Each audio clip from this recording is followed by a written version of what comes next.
सो topic को ये वो कंटिन्यू करते हैं। हमारे पास एक स्टूडेंट की तरफ से ये वो क्वेश्चन आया था कि हम किस तरीके से हम टैबलेट्स की हम डोजेस को सेट करते हैं। मिसाल के तौर पर उन्होंने हमारे पास जो केस दिया था वो पैनाडोल टैबलेट का दिया था। तो ये केस समझने के लिए सबसे पहले हमें डोज सिलेक्शन के बारे में पढ़ना पड़ेगा कि हम डोज की हम ये वो सेटिंग ये वो कैसे करते हैं। ये वो मिसाल के तौर पे अगर मैं कोई बुक मिल जाए और फॉर एग्ज़ाम्पल हमारे पास एक टैबलेट है। ये टैबलेट हमारे पास इसकी जो स्ट्रेंथ है ये 75 मिलीग्राम है। इस सिनेरियो के अंदर हमारे पास डोज की सेटिंग को ये वो समझना पड़ेगा।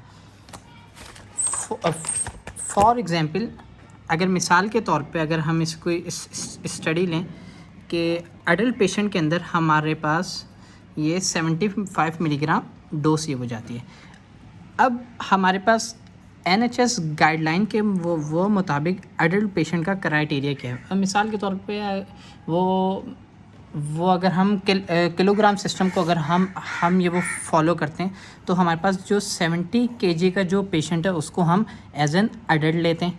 अगर हम पाउंड या FPS सिस्टम पे जाते हैं तो हमारे पास 150 पाउंड्स को हम एज एन एडल्ट पेशेंट हम लेते हैं। मिसाल के तौर पे अब हमारे पास ये 75 मिलीग्राम की डोज एक एडल्ट पेशेंट के लिए, यानी कि मैं इसको ऐसे कर सकता हूँ कि 75 मिलीग्राम जो डोज़ है वो 70 kg पेशेंट के लिए।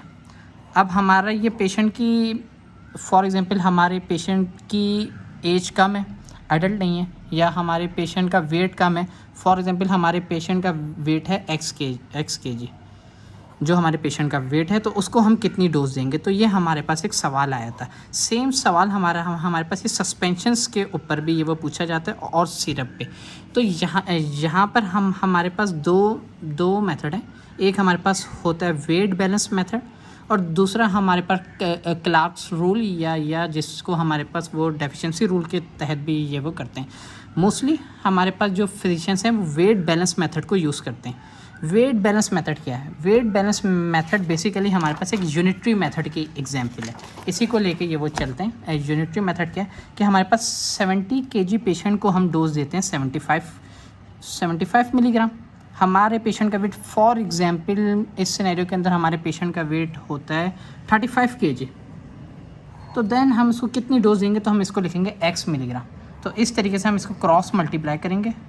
75 into 35 is equals to 70 into X. तो जब हम इसको ये मल्टीप्लाई करेंगे तो हमारे पास x की वैल्यू आ जाएगी और x की वैल्यू हमारे पास बनेगी 37.5 मिलीग्राम। मतलब इस सिनेरियो के अंदर उस 35 kg जो पेशेंट है उसके अंदर हम इसकी हाफ़ टैबलेट देंगे। टैबलेट्स के अंदर वो मोस्टली हमारे पास टैबलेट कटर आता है जिसके ज़रिए हम टैबलेट को हाफ़ करते हैं। मोस्टली अगर हम टैबलेट्स को देखते हैं तो हमारे पास टैबलेट्स के बीच के अंदर भी मार्क्स ये वो दिए जाते हैं कि जहाँ से हम ये टैबलेट को ये वो डिवाइड कर सकते हैं। फॉर एग्जांपल अगर मैं कोई दूसरी टैबलेट के अंदर मैं देखना चाहूँ तो देन यहाँ पर हमारे पास इस तरीके से मार्क्स दिए जाते हैं। तो यहाँ से हमारे पास उस टैबलेट को ये वो डिवाइड किया जाता है टैबलेट कटर्स के ज़रिए। हमारे पास सेम इसी तरीके से हम टैबलेट से हम डाइल्यूशंस भी ये वो बनाते हैं। फॉर एग्जांपल इसके अंदर अगर हमारे पास कोई टैबलेट है, फॉर एग्जांपल इसके अंदर हमारे पास ये पैनाडोल है, देन इसकी हमारे पास अगर स्ट्रेंथ फॉर एग्जांपल 400 मिलीग्राम है तो हम इसको डाइल्यूट भी कर सकते हैं। फॉर एग्जांपल 400 मिलीग्राम जो टैबलेट है इस टैबलेट का मैं वेट करूँगा। फॉर एग्जांपल अगर मैं इसका ग्रॉस वेट करता हूँ तो फॉर एग्जांपल ये 1 ग्राम की टैबलेट है। 1 ग्राम की टैबलेट में 4 मिलीग्राम API है। अब अगर मैं इसको पाउडर में क्रश करता हूँ और मुझे इसमें से 100 मिलीग्राम चाहिए तो मैं कितनी ग्राम में ये टैबलेट का ग्रॉस वेट लूँगा, तो वो आएगा 0.25 ग्राम। ये सेम हमारे पास यूनिटरी मेथड या यूनिटरी डाइल्यूशन मेथड के ज़रिए हम डोजेस को सेट करते हैं। नेक्स्ट के अंदर हम ये वो देखेंगे हम किस तरीके से हम सिरप्स को भी ये वो सेट कर सकते हैं। और अगर इन केस आपके पास भी कोई ये वो सवाल हो तो देन फिर आप उसको ईमेल एड्रेस के ऊपर ये वो अपना क्वेश्चन आप मेल कर सकते हैं।